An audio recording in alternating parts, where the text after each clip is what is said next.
Today we're going to be looking at prehistory and the ancients. So here's a map from about 63,000 before Christ. You'll note the Chauvet cave and the Lascaux cave in the center in France, and those are the ones that we're going to be talking about today.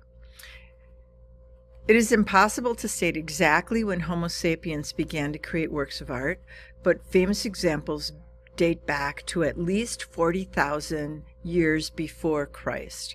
However, the oldest known cave art was believed to be created by Neanderthals around 63,000 before Christ.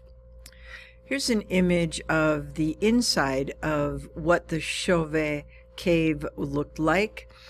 This is actually a replica that was created by the French government, here you can see people are actually touring the space.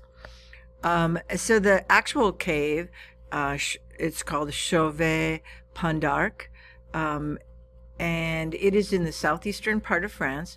It's a cave that contains some of the best preserved figurative cave paintings in the world, as well as other evidence of Upper Paleolithic life. And it is located in a limestone cliff that's just a bit above the former bed of a river called Ardèche. It was discovered on December 18th, 1994, and it is considered one of the most significant prehistoric sites, so much so that the UN's cultural agency, UNESCO, granted it World Heritage status on June 22nd, 2014.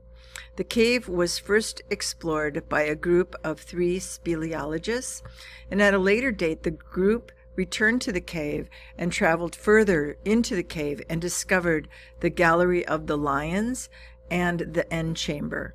In addition to the paintings and other human evidence, they also discovered fossilized remains, prints, and markings from a variety of animals, some of which we now know are completely extinct. The cave is extensive, about 1/4 of a mile long, with many chambers. The floor of the cave is littered with remains, including skulls and bones of cave bears, which we believe hibernated there. Also, there were skulls of ibex and some wolves. The Chauvet cave was used as a hibernation place by cave bears for a millennia before Paleolithic people began to inhabit it. Here's evidence of the scratch marks on the walls and the footprints on the ground. Above all, the deepest parts of the cave, entire sections of walls have been lacerated by claw marks, and some of them go to almost 10 feet tall, which corresponds probably to the height of the largest bear standing on its hind legs in the cave.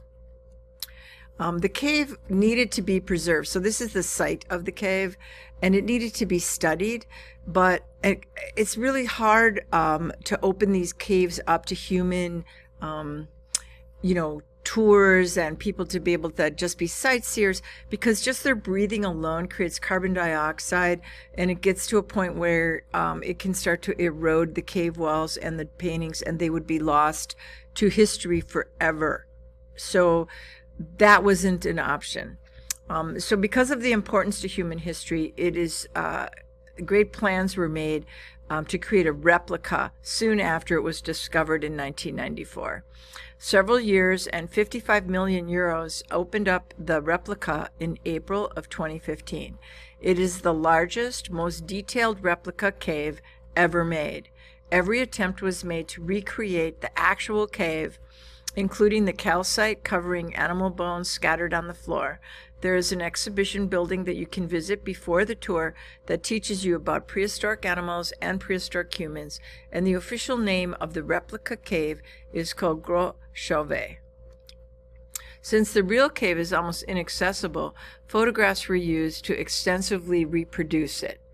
After several digitized campaigns, the Chauvet cave, a digital clone was made based on technical and scientific replication work that was carried out between 2008 to 2013. So there you can kind of see the length and how it meanders. This is a digitization mapping of the space before it was actually built, and there we can kind of see what we saw in our first screen, images of the tour. Guided tours are the only way that you can go inside the cave, and reservations are strongly recommended because if you don't, you'll end up waiting many, many hours in line. So here's the actual Chauvet Cave. This is called the Pride of Lions Hunt Bison, one of the rarest scenes ever found in Paleolithic art. And there you can see, all the different faces of the lions kind of coming onto the bison. Another cave that I want to talk about is the Lascaux Cave. When Chauvet was discovered in 1994, many scholars initially assumed that it must have been made around the same time as the Lascaux Cave, about 21,000 years ago. But the first radiocarbon dates showed that the Chauvet Cave had been occupied twice. Once by Aurignacian people, considered the first Homo sapiens to live in Europe. They brought the cave to a fully formed artistic tradition that used a variety of techniques involving charcoal and a type of red pigment, usually red ochre. Now, a new batch of 88 radiocarbon dates has further refined the cave's chronology. Humans used the cave from 37,000 to 33,500 years ago, and again from 31,000 to 28,000 years ago. A series of chlorine isotope dates shows that the cave entrance was sealed by a rock fall around the time of its last use. So let's take a look at Lascaux. So this is the Grotte de Lascaux, or the Lascaux Cave. It's a network of caves near the village of Montignac in the area of the Dordogne in the southwestern part of France. Over 600 parietal wall hangings cover the interior walls and ceilings of the cave. The paintings represent primarily large animals, typical local contemporary fauna that correspond with the fossil records of the Upper Paleolithic period. They are combined efforts of many generations. With continued debate, the age of the paintings is now usually estimated at around 17,000 years ago, or the early Magdalenian period. Because of the outstanding prehistoric art in the cave, Lascaux was also inducted into the UNESCO World Heritage List, and that happened in 1979 as an element of the prehistoric sites and decorated caves of the Vézère Valley. So here in 1940, an 18-year-old named Marcel Ravadat was out walking his dog, Robot, in the French countryside when Robot fell into a hole and disappeared. And upon closer inspection, Ravadat realized that it was not just a hole, but it was an entrance to a cave.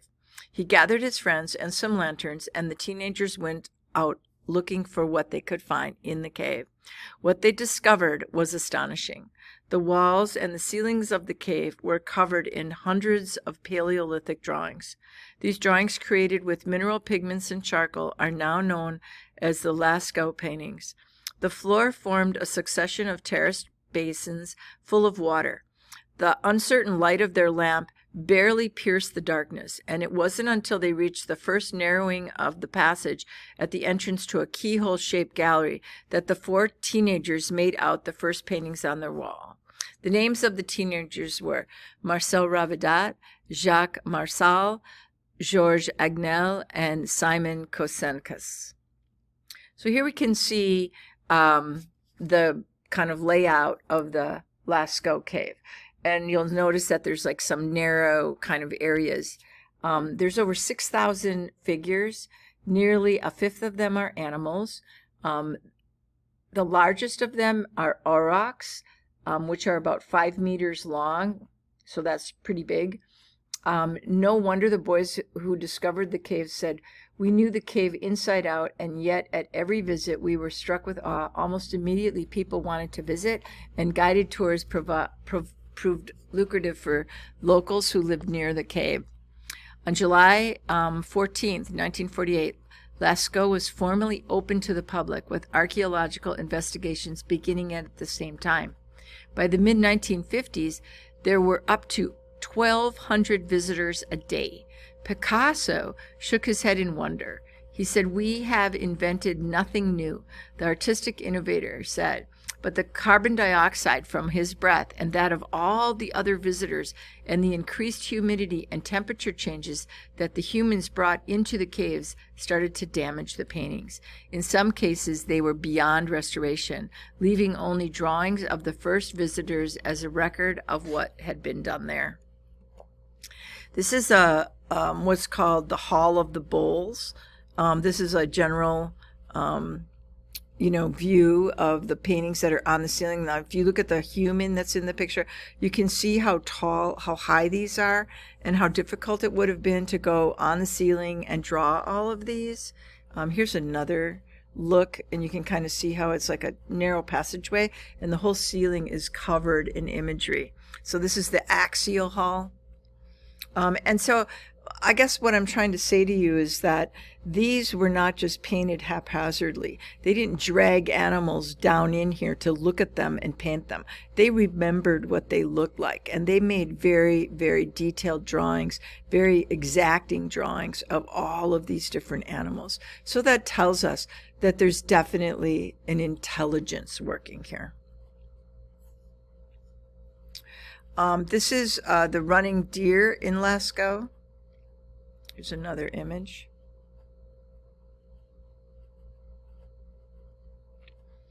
The decision was made in 1963 to close the caves to everyone but professional archaeologists, with restrictions on visit becoming ever more stringent. Since then, more than 1 million people had seen the caves and the paintings in the 20 years since its very first discovery. In 1979, Lascaux' significance was confirmed again, like I said, when it was listed as a UNESCO World Heritage Site. The Vizier Valley has some 24 painted caves, as well as 3 type sites, Le Moc, Le Mossier, and La Madeleine. But the art at Lascaux is the most vivid and the most detailed, as well as being on the largest scale. How could the public see this historic site without simultaneously destroying it? It was really quite sad when they had to close it. So that kind of gives you some background as to why the decision was made when Chauvet was discovered to think about ways that they could make it available to the public. Okay, so let's take a look at some sculpture. So this is a fertility sculpture. It's called a fertility sculpture. It's called the Woman of Willendorf. The Woman of Willendorf was carved from limestone and was covered with a thick layer of red ochre when it was found in 1908. The figure was found on the left bank of the Danube in Willendorf, a lower area of Austria, on August 7th, 1908, during excavations led by Joseph Zimbathi and supervised by Hugo Obermeier and Joseph Bayer.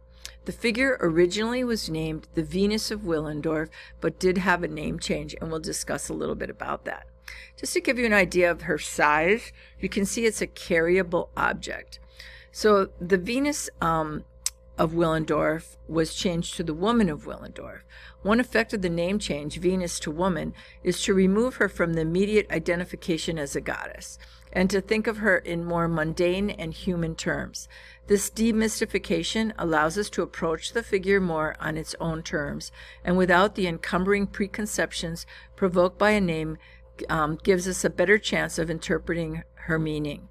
They are in essence small, Paleolithic figurines of women, and sometimes, but very limited, men. The age of the Venus figurines covers a time span from 27,000 to 20,000 years ago. So again, these were carryable objects.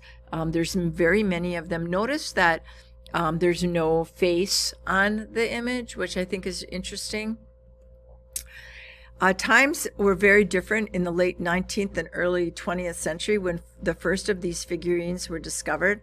Like many professions, the field of anthropology was dominated almost entirely by white males, and many interpretations about ancient cultures reflect the bias that these white males had. The French name of the first figurine ever discovered, the Venus impudique, translates to immodest Venus. In other words, the figure was named to intentionally contrast a style of Roman statues known as the Venus pudique. And here we can see the Venus de Milo, or a similar, which depicts a nude goddess of love covering her genitals with her hands. And in this case, we see more of a thick sculpture not covering any of her personal parts. The woman of Willendorf, estimated at between 25,000 and 30,000 years old, has long been a source of contemporary mystery and intrigue, and for good reason. Little was known about its origins and/or its purpose. The statuette, as suggested by its name, was quickly saddled with the burden of human history, sexualized with blight reference to antiquity, although the context of its creation in Paleolithic times truly remains obscure. We don't really know. We like to say it's a fertility goddess or it's a fertility, figurine, but we don't know that. Now, thanks to research led by anthropologist Gerhard Weber at the University of Vienna, we know that the stone that was used to mold the figurine originated from northern Italy in the Alps, over 350 miles away from Willendorf. So the stone had to be brought those 350 miles or carved there in the Alps and then brought, we don't know. Analysis of these female figures has yielded many interesting theories concerning their purpose with the lives of Paleolithic people. The statues themselves were crafted during the prehistoric time period known as Aurignacian. The life of a Paleolithic person oftentimes centered around the hunt. However, archaeological evidence has also shown the importance of gathering. What is clear is that these female figures are found throughout Europe in a variety of places. With their differing physiques and their symbolism attached to them, they are thought by a majority of scholars to be fertility objects or symbols of an earth goddess cult. All right. So again, we don't know because we don't have written language. All we have is the figure. And this is one of the most interesting things when we talk about art, because we talk about our own history and we don't always know a lot about it, but we have these visual references that were left behind by ancestors thousands and thousands of years ago. So I think that tells us something about, the sort of evolution of art, the creativity of the mind, this great ability to recreate what they saw. So I think that we can't underestimate how important that is in terms of their intelligence. The next image I want to look at is the Lady of Brassempouy. This miniature head is only 1.5 inches tall. Think about how small that is, and think about the time it took to create this. Now, unlike the woman of Willendorf, the Lady of Brassempouy has a face. It's really quite beautiful, very tenderly sculpted. The head was carved from ivory and certainly, I think, expresses beauty. So this is the first time that we are seeing a human form carved during this time frame with this idea of beauty in mind. It was found in Brassempouy-Landes in France. It may be around 30,000 years old. It is one of the few Ice Age figures with facial features and also a very detailed hairstyle. The Venus of Our Lady of Brassempouy, so we hear it both terms again left over from the 19th century archaeologists. According to archaeologist Paul Bahn, the head is unsexed, although it is usually called a lady. While the forehead, nose, and brows are carved in relief, the mouth is absent. A vertical crack in the right side of the face is a consequence of the internal structure of the ivory. On the head is a checkered like pattern formed by two series of shallow incisions at right angles to each other. It has been interpreted as a wig, a hood with geometric decoration, or simply a representation of hair styled in possibly cornrows. This is a drawing by Libor Balak. It depicted the reconstruction of the Lady of Brassempouy from the Western Brassempouy region. Although this may be inaccurate due to Europeans having much darker skin 30,000 years ago, what we have to note here is now we are looking not at a faceless symbol of possible fertility, but the artist's attempt to give us the beauty seen in a face. Remember, this carving is only 1.5 inches, and it's a very small piece of ivory. Think about the effort it would take, the patience, and possibly the love. All right, so let's move on from sculpture to look at living arrangements. So this is called Katel Hayuk. The Neolithic houses of Katel Hayuk were built tightly packed together. There were few spaces between the houses, and they appear to have been used as a communal rubbish in the spaces that were in between. Household waste such as animal bones from butchery, plant remains from cooking, and broken pottery were all disposed of here. Some of the spaces show evidence of having been used as pens for animals such as sheep and goats. Activities such as digging for building material and winnowing of grain took place on the edges of these settlements. There were also large rubbish dumps here next to the marshes that surrounded the area. The buildings themselves were built from sun-dried mud bricks, and they had a lime or clay mortar in between. The roofs supported the internal timbers and were made up of thickly layered clay. Current theory suggests that some of the day-to-day activities, such as cooking and food preparation, took place on top of the roofs as well as inside. Another thing that was very interesting about these buildings is they didn't have doors or windows. They had entryways that were from the roof. And so anybody that was trying to get into the building would literally have to be sort of exposed because they're coming in from the roof. So you would be below in case you had an attacker. So I think that's kind of an interesting way to look at it, although we don't know exactly if that was the case. This is the next thing I want to talk about are the megaliths. So Holland is a very flat country. There are no mountains or rocks, but in the north of the country, within a radius of only 30 kilometers, 53 megalith monuments are scattered over the beautiful landscape. Granite skeletons of 55,000-year-old burial chambers are there. Where did all these 20-ton boulders come from when it was such a flat space? Everyone has heard of Stonehenge in England and Dolmens and Menhirs in France, older than the Egyptian pyramids, but built of huge granite stones, some of them weighing over 25,000 kilograms, dragged to the spot and then piled up to form a rectangular stone grave. There are still 54 of them, 52 in the province of Drenthe and 2 in the adjacent province of Groningen, Hunebedden, as they are called in Holland. In Drenthe, there are no mountains or rocks, but Hunebedden are made of huge stones. They slid down from Scandinavia about maybe 200,000 years ago during an ice period. Holland and most of Northern Europe were covered by a thick layer of ice. And the way that they would build these are what we call post and lintel. So a structure consisting of vertical beams, the posts, supported by horizontal beams, the lintels. Post and lintel systems spanning methods in construction in which lintels or beams are laid horizontally across the tops of posts or columns. And what we're going to find is that throughout history, this is the way that we have built dwellings for many centuries until we learn about the arch when we get into ancient Rome. But in this early time, this was our construction method, was post and lintel. All of our doors in our houses are still built that way.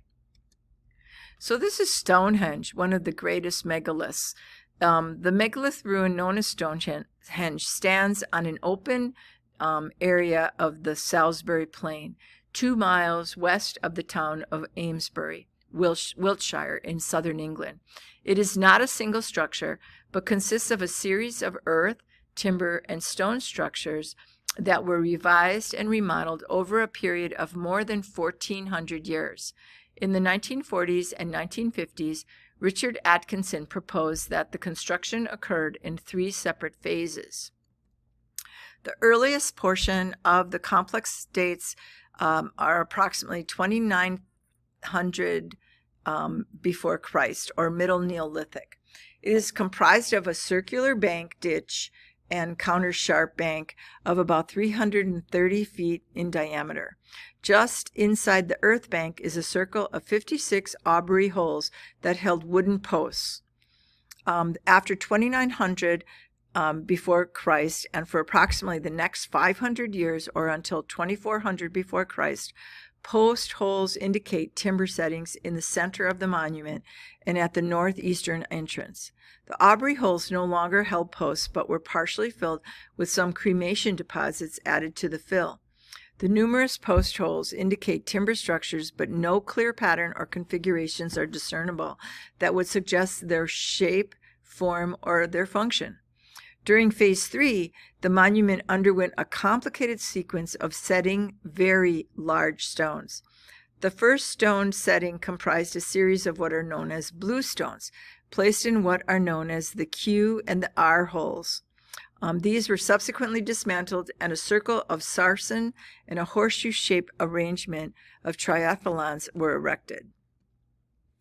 The sarsen circles are about 108 feet in diameter, and originally comprised of 30 neatly trimmed upright sandstones, of which there are only 17 now standing.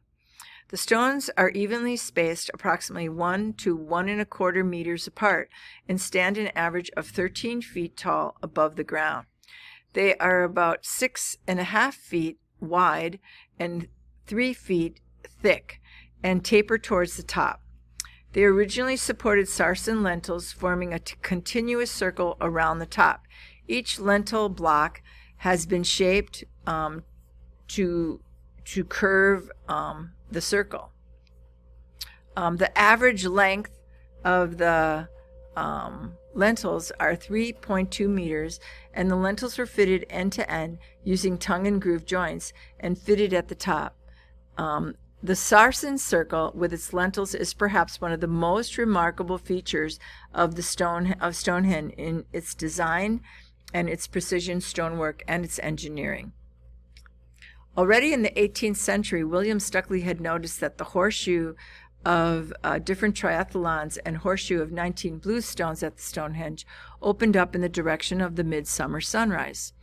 It was quickly surmised that the monument must have been deliberately oriented and planned so that on the midsummer morning the sun rose directly over the heel stone, and the first rays shone into the center of the monument between the open arms of the horseshoe arrangement.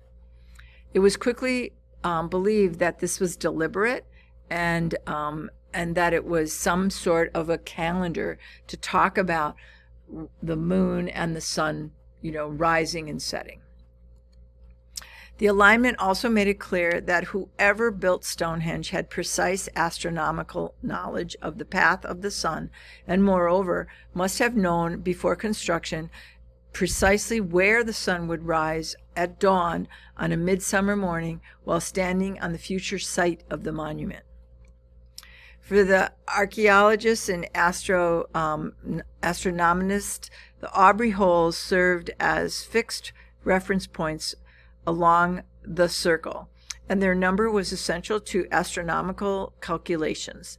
The cycle of the moon, for example, which takes 27.3 days, can be tracked by moving a marker by 2 holes each day to complete a circuit in 28 days. So we really believe that Stonehenge truly was a calendar.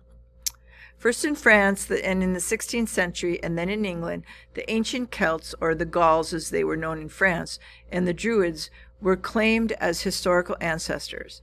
By the 17th century, a new romantic image of Druids began to emerge in French and English literature. Already by 1649, John Aubrey had suggested that the Druids were probably responsible for building Stonehenge, a theme he developed in a book originally to be titled Tempora Druidum, but which ultimately formed a chapter in his Monumenta Britannica. But the more mystical ancient order of Druids also continued through the 19th century and into the 20th century, claiming among its many members Winston Churchill, who was initiated at the Albion Lodge at Oxford. By 1900, many visitors were causing a lot of damage to the monuments. 2 stones fell that year. So its owner, Sir Edward Antrobus, fenced in the site and began charging an entry fee for people to be able to come in. Not surprisingly, this really annoyed the Druids, who refused to pay and were forcibly ejected by the police. A high court case in 1905 upheld Antrobus's right to charge admission.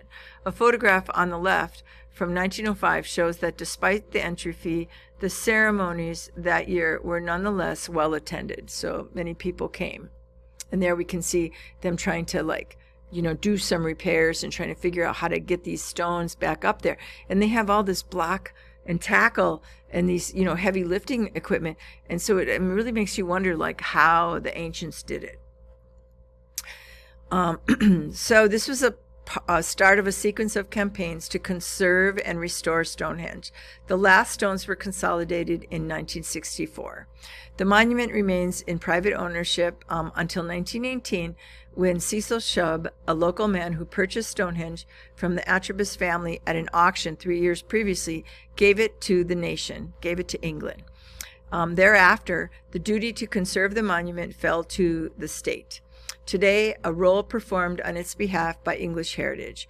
From 1927, the National Trust began to acquire the land around Stonehenge to eventually preserve it and restore it to grassland. Large areas of the Stonehenge landscape are now in the state's ownership. Most recent improvements to the landscape, including the removal of all the old visitor facilities and the closure of the section of the old road that ran close to the stones, have begun the process of returning Stonehenge to an open grassland setting, but there's always more to be done. And I thought this was a really kind of beautiful image of a winter Stonehenge. So that's the end of our prehistoric video, and please continue to read the chapter in your text. And next time we're going to talk about ancient Sumer.